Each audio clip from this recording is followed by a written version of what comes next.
Hello guys, आज हम explain करने वाले हैं एक मैजिकल फैंटेसी मूवी को जिसका नाम है the house with the clocks in its walls, जिसमें हमें टाइम ट्रेवल दिखाया गया है और हम सभी चाहते हैं कि हम वक्त में पीछे जाकर अपनी बिगड़ी हुई चीजों को सुधार लें। इसीलिए हमें टाइम ट्रेवल की मूवी इतनी ज्यादा पसंद आती है। तो अब इस मूवी में ऐसा क्या बिगड़ गया है जिसके लिए ये लोग टाइम में पीछे जाना चाहते हैं? तो चलिए पता लगाते हैं। मूवी की शुरुआत में हम जोनाथन को देखते हैं जो लेटर लिखकर अपने भांजे लुइस को अपने पास बुला रहा है, क्योंकि इसके माता पिता की एक एक्सीडेंट में मौत हो गई है और लुइस के पास अपने पिता की आखिरी निशानी के रूप में एक बॉल होती है और वो जब भी इस बॉल से कुछ पूछता है तो उसमें हमेशा एक जवाब लिखकर आता है। और लुइस के आने के बाद जोनाथन उसे अपना घर दिखाता है जो कि काफी डरावना है और घर के अंदर चारों तरफ घड़ियां ही घड़ियां हैं, जिस पर जोनाथन बताता है कि मुझे घड़ियां काफी पसंद है। तभी यहाँ पर जोनाथन की दोस्त आती है जिसका नाम जेनर है और फिर ये लुइस का दिल बहलाने के लिए तीनों आपस में कार्ड्स खेलने लगते हैं। पर जोनाथन एक जादूगर है, इसीलिए वो जादू से कार्ड्स में बदलाव करके बार बार जीतता जा रहा है। इसके बाद रात को जब लुइस सोने की कोशिश कर रहा होता है तो उसे कुछ आवाजें आती हैं और वो बाहर आकर चेक करता है तो जोनाथन घर में कुछ ढूंढ रहा होता है और तभी घड़ी का अलार्म बजता है, जिससे डरकर लुइस वापस अपने कमरे में चला जाता है। और फिर अगले दिन हम देखते हैं कि लुइस स्कूल भी जाने लगा है क्योंकि जोनाथन ने इसका एडमिशन करा दिया है, जहाँ पर लुइस का एक दोस्त भी बन जाता है जिसका नाम टर्बी है। और फिर खेल के दौरान लुइस टर्बी को अपने घर का एड्रेस बताता है, जिस पर टर्बी उससे कहता है कि वो घर तो एक भूत बंगला है, वहाँ पर पहले जो रहते थे वो मर चुके हैं। इसके बाद हम देखते हैं कि रात को लुइस को नींद नहीं आ रही होती है, इसीलिए वो अपने माँ बाप के फोटो देख रहा होता है। तभी इसके सामने इसकी माँ आ जाती है और इससे कहती है कि तुम्हें और बहादुर बनना होगा, क्योंकि हो सकता है कि जोनाथन तुमसे कुछ छिपा रहा हो। तुम्हें इस घर में एक जादुई किताब और चाबी ढूंढनी है। इसके बाद जब लुइस की आंख खुलती है तो वो समझता है कि वो एक सपना देख रहा था। तभी नीचे से आवाजें आने लगती हैं और लुइस जब चेक करने के लिए जाता है तो वो देखता है कि जोनाथन कुल्हाड़ी से दीवारों को तोड़ रहा है, जिससे लुइस डर जाता है और डिसाइड करता है कि वो अब यहाँ पर नहीं रहेगा और वो अपना सामान लेकर यहाँ से भागने लगता है। पर घर की सभी चीजें जिंदा हो जाती हैं और लुइस को रोकने लगती हैं। तभी इसके सामने जोनाथन आ जाता है और वो उससे कहता है कि डरो मत, ये सब चीजें तुमसे प्यार करती हैं, इसीलिए तुम्हें जाने नहीं दे रही। और फिर लुइस को समझाने के लिए जोनाथन उसे एक कमरे में ले आता है और उसे बताता है कि मैं एक जादूगर हूँ और मुझसे पहले जो इस घर में रहता था वो भी एक जादूगर था जिसका नाम आइजैक था और उसने इस घर में एक घड़ी छिपाई है और मैं उसी घड़ी को ढूंढ रहा हूँ। लुइस इन सब बातों से काफी इम्प्रेस हो जाता है और वो कहता है कि मुझे भी अब जादू सीखना है, इसीलिए जोनाथन उसे बहुत सारी जादुई किताबें दे देता है। पर लुइस बहुत ही समझदार है, इसीलिए वो जल्दी ही इन सभी किताबों को पढ़ लेता है और उनसे जादू सीखने लगता है। इसके बाद हम देखते हैं कि जोनाथन लुइस को एक तिजोरी के पास लेकर आता है और उससे कहता है कि इस तिजोरी को किसी भी हाल में मत खोलना वरना हम सबके साथ बहुत बुरा होगा।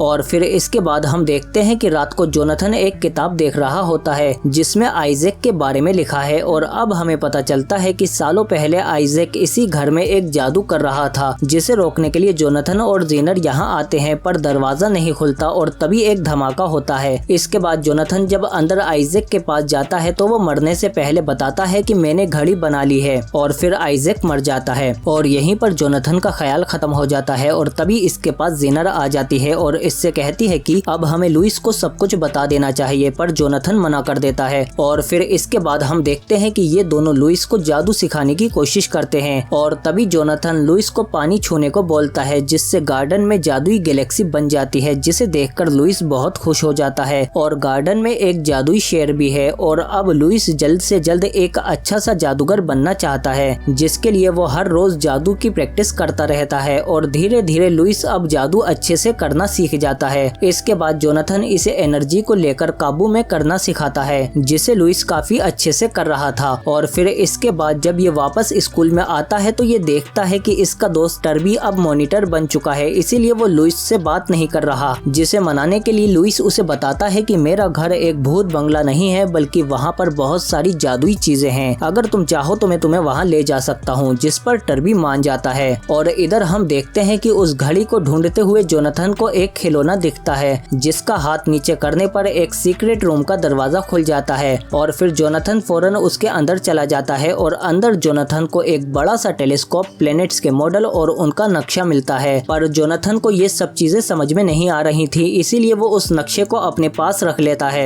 और इधर लुइस भी टर्बी को अपने साथ घर में ले आता है और टर्बी ये घर देखकर बहुत ही एक्साइटेड हो जाता है और वो उस तिजोरी को भी खोल देता है जिसे जोनाथन ने खोलने से मना किया था और टर्बी उसमें से वो जादुई किताब भी निकाल लेता है। तभी लुइस को लगता है कि जोनाथन यहाँ आ रहा है, इसीलिए वो किताब को दोबारा से तिजोरी में रखकर बंद कर देता है और टर्बी को यहाँ से भेज देता है, जिस पर टर्बी नाराज हो जाता है। इसके बाद रात को हम देखते हैं कि लुइस के पास फिर से उसकी मॉम आ जाती हैं और उससे कहती हैं कि अगर तुम्हारा दोस्त टर्बी तुमसे नाराज है तो तुम उसे जादू दिखा सकते हो और उस तिजोरी में रखी किताब की मदद से तुम मुर्दों को जगा सकते हो, जिससे टर्बी ये जादू देखकर बहुत खुश हो जाएगा। और फिर अगले दिन लुइस ऐसा ही करता है और रात को तिजोरी खोलकर किताब निकाल लेता है और उसे लेकर टर्बी के साथ एक कब्रिस्तान में पहुंच जाता है, जहां पर वो किताब खुद ब खुद इन्हें एक खास कब्र की तरफ ले जाती है जो कि आइजैक की कब्र है। और ये लोग किताब के पीछे पीछे उस कब्र तक पहुंच जाते हैं और फिर वहां पर लुइस उस किताब में लिखे हुए मंत्रों को पढ़ने लगता है, जिसकी वजह से उस कब्र से एक मुर्दा निकलने लगता है, जिससे ये दोनों डरकर भाग जाते हैं और लुइस घर आकर उस किताब को वापस से तिजोरी में रख देता है। और फिर अगले दिन सभी खिलौने जोनाथन को बताते हैं कि वो जाग गया है और वापस आ रहा है, इसीलिए जोनाथन फौरन जाकर आइजैक की कब्र देखता है पर वो खुली हुई होती है। और फिर जोनाथन फौरन घर में वापस आता है और जीनर को ये सब बता देता है और लुइस से कहता है कि यहाँ पर खतरा है, इसीलिए तुम कुछ दिन के लिए जीनर के घर पर ही रहोगे। और लुइस जानता है कि ये सब उसने ही किया है, पर वो डर के मारे इन दोनों को सच नहीं बताता। और फिर जीनर लुइस को अपने घर पर ले जाती है, जहाँ पर वो कुछ फोटोज में जोनाथन और आइजैक को एक साथ देखता है, इसीलिए वो जीनर से इसके बारे में पूछता है, जिस पर जीनर उसे वीडियो दिखाती है और बताती है कि जोनाथन और आइजैक दोनों आपस में बहुत ही अच्छे दोस्त थे और एक साथ जादू करते थे। पर एक दिन आइजैक को जंग के लिए वर्ल्ड वॉर 2 में जाना पड़ा और उस जंग से आने के बाद आइजैक पूरी तरह से बदल गया और उसने जोनाथन को भी घर से बाहर निकाल दिया और आइजैक ने एक सेलिना नाम की चुड़ैल से शादी कर ली थी। और अब हमें पता चलता है कि आइजैक को वर्ल्ड वॉर 2 में एक काला जादू करने वाला जादूगर मिला था, जिसने आइजैक को काला जादू करना सिखाया और फिर आइजैक घर में आकर अपनी पत्नी की हड्डियों से काला जादू करने लगा, जिसमें आइजैक की मौत हो गई। इसके बाद हम देखते हैं कि लुइस को वही मैप मिल जाता है जो जोनाथन को सीक्रेट रूम में मिला था, इसीलिए वो उस मैप को उठा लेता है और तभी बहुत सारी किताबें उस पर हमला कर देती हैं, लेकिन जोनाथन और जीनर आकर उसे बचा लेते हैं। और फिर लुइस इन दोनों को बताता है कि मैं जानता हूँ कि इस नक्शे को कैसे पढ़ना है और फिर वो इन्हें एक आइसक्रीम शॉप पर ले आता है और वहाँ पर ये एक कंपास जैसे डिवाइस की मदद से उस मैप को पढ़ने लगता है, जिससे अब इन्हें पता चल जाता है कि चंद्र ग्रहण के दिन आइजैक उस घड़ी को एक्टिवेट करेगा, जिससे हम वक्त में पीछे चले जाएंगे, पर इससे जो लोग आज हैं वो सभी बच्चे बनकर मर जाएंगे। इसके बाद जब ये लोग वापस अपने घर पर आते हैं तो इनका घर पूरी तरह से बिगड़ा पड़ा था, जिससे ये समझ जाते हैं कि यहाँ पर आइजैक आया होगा। तभी जोनाथन वही हड्डी से बनी हुई चाबी निकालता है और कहता है कि वो इसे ही लेने आया होगा और फिर ये दोनों उस चाबी को तबाह करने की कोशिश करते हैं, पर ये इस चाबी को तबाह नहीं कर पाते। तभी मौका मिलते ही लुइस इन दोनों को सच बता देता है कि आइजैक को मैंने ही जिंदा किया है जाने अनजाने में, जिस पर जोनाथन बहुत गुस्सा करता है कि मैंने तुम्हें उस किताब में घुसने से मना किया था, लेकिन फिर भी तुमने मेरी बात नहीं मानी और अब देखो तुमने क्या कर दिया। और फिर गुस्से में जोनाथन ऊपर चला जाता है और जीनर उसे मनाने के लिए जाती है कि लुइस अभी बच्चा ही तो है।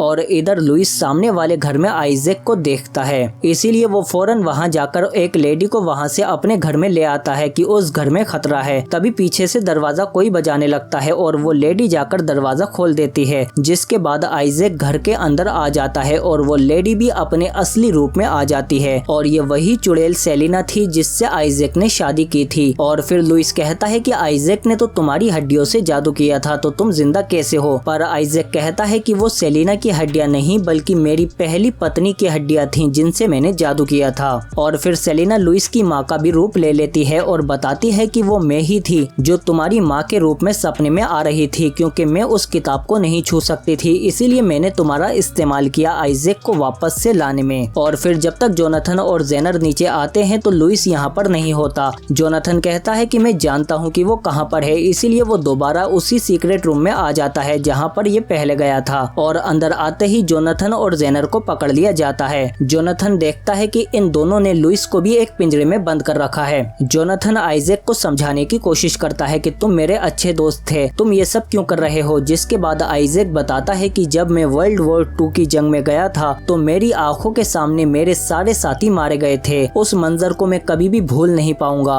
और फिर कई दिनों तक मैं काले जंगल में भटकता रहा और अपने सारे जादुई मंत्र पढ़ने के बाद भी वहाँ से नहीं निकल पा रहा था। मैं वापस से वक्त को पीछे जाकर बदलना चाहता था ताकि वर्ल्ड वॉर जैसी जंग दोबारा ना हो और मैं इन सबको मार दूंगा जिन्होंने ये जंग शुरू की। तभी मुझे जंगल में एक काला जादू करने वाला मिला जिसने मुझे बताया कि मैं तुम्हें वो सब दे सकता हूँ जो तुम चाहते हो, पर बदले में मुझे तुम्हें अपना खून देना होगा। जिसके बाद उसने मेरे लिए एक काढ़ा बनाया जिसे पीने के बाद मेरे दिमाग में एक ऐसी घड़ी बनाने का नक्शा छप गया जिससे मैं वक्त में पीछे जा सकता हूँ और इसके बदले में उसने मेरा खून लिया है। पर मैंने वापस आकर वो घड़ी बना ली, पर उसे एक्टिवेट करने से पहले ही मैं मारा गया। इसके बाद आइजैक जोनाथन से वही चाबी ले लेता है जो इसकी बीवी की हड्डी से बनी हुई थी, पर तभी जेनेरा अपने जादू से सेलिना को दूर फेंक देती है और ये लोग आजाद हो जाते हैं। और फिर जेनर लुइस को भी बचा लेती है, लेकिन इसी दौरान आइजैक और सेलिना यहाँ से भाग जाते हैं। और जब ये बाहर आते हैं तो घर के सारे खिलौने इनके दुश्मन बन गए हैं और इसीलिए वो सब इन तीनों को पकड़ लेते हैं और इन्हें ले जाकर घर के बाहर फेंक देते हैं। पर बाहर जादुई कद्दू इन पर हमला कर देते हैं, लेकिन ये लोग उन्हें मारकर बचते बचाते हुए जीनर के घर पर पहुंच जाते हैं। और फिर जोनाथन पता लगाने की कोशिश करता है कि आखिर वो घड़ी कहाँ पर होगी। तभी लुइस अपनी बॉल से घड़ी के बारे में पूछता है, जिस पर जवाब लिखकर आता है कि वो घड़ी बॉयलर के नीचे उसी घर में है। इसके बाद ये लोग उसी घर में वापस दोबारा जाते हैं और जीनर अपने जादू से उन जादुई कद्दुओं को मारकर घर के अंदर जाने लगती है, पर तभी जादुई शेर इन पर हमला करने के लिए आ जाता है। पर ये लोग दरवाजा खोलकर अंदर घुस जाते हैं, पर घर के अंदर के सभी खिलौने अब भी इन्हें अपना दुश्मन मानते हैं। इसीलिए जीनर जादुई गैस से उन सभी को बेहोश कर देती है और फिर ये लोग अंदर जाने लगते हैं। पर तभी जीनर पर एक ऑक्टोपस अटैक कर देता है, इसीलिए लुइस और जोनाथन दोनों अकेले ही नीचे जाते हैं। पर नीचे आइजैक और सेलिना पहले से ही मौजूद थे और वो चाबी से उस घड़ी को एक्टिवेट कर देते हैं और यहाँ से दूर चले जाते हैं। और तभी ये जगह टूटने लगती है, इसीलिए जोनाथन अपने जादू से उस चाबी को दोबारा बनाकर उस घड़ी को रोकने की कोशिश करता है, पर इसका उल्टा ही असर जोनाथन पर होता है और वो छोटा सा बच्चा बन जाता है। अब लुइस अकेला ही बचा है और ये घड़ी चलती जा रही है, इसीलिए लुइस अपनी बॉल से पूछता है कि अब मुझे क्या करना चाहिए, जिस पर बॉल के अंदर से गुड बाय लिखा हुआ आता है। लुइस समझ जाता है कि उसे अब इस निशानी को गुड बाय बोलना होगा और फिर वो उस बॉल को घड़ी के अंदर डाल देता है। और इधर आइजैक कहता है कि चंद्र ग्रहण के साथ जल्दी ही मेरा प्लान पूरा होने वाला है और फिर जल्दी ही इसके असर से सभी लोगों की उम्र कम होने लगती है। पर तभी लुइस की बॉल से घड़ी रुक जाती है और फिर तभी आइजैक और सेलिना उस घड़ी को दोबारा चालू करने की कोशिश करते हैं और जब घड़ी से एनर्जी निकलती है तो लुइस उस एनर्जी को लेकर कंट्रोल करके आइजैक पर छोड़ देता है, जिससे वो दोनों घड़ी के अंदर गिर जाते हैं और मर जाते हैं। जिसके बाद सब कुछ पहले जैसा हो जाता है और जोनाथन भी दोबारा से बड़ा हो जाता है। और फिर जब ये ऊपर आते हैं तो इन्हें जीनर भी मिल जाती है जिसने उस ऑक्टोपस को सांप में बदल दिया था। और फिर इसके बाद हम देखते हैं कि ये तीनों आपस में एक फैमिली की तरह रहने लगते हैं और हैप्पी एंडिंग के साथ ये मूवी यहीं खत्म हो जाती है। अगर आपको ये वीडियो अच्छी लगी है तो प्लीज लाइक जरूर करो इसे और कमेंट करके बताओ कि आपको ये मूवी कैसी लगी। इसके अलावा आप हमारे चैनल में जाकर इससे और भी अच्छी वीडियो देख सकते हैं, पर उससे पहले सब्सक्राइब तो करो हमारे चैनल को, बेल आइकन दबाकर नोटिफिकेशन ऑल पर भी क्लिक करो ताकि और भी अच्छी वीडियो मिलते रहे आपको। हम मिलते हैं आपसे अगली वीडियो में।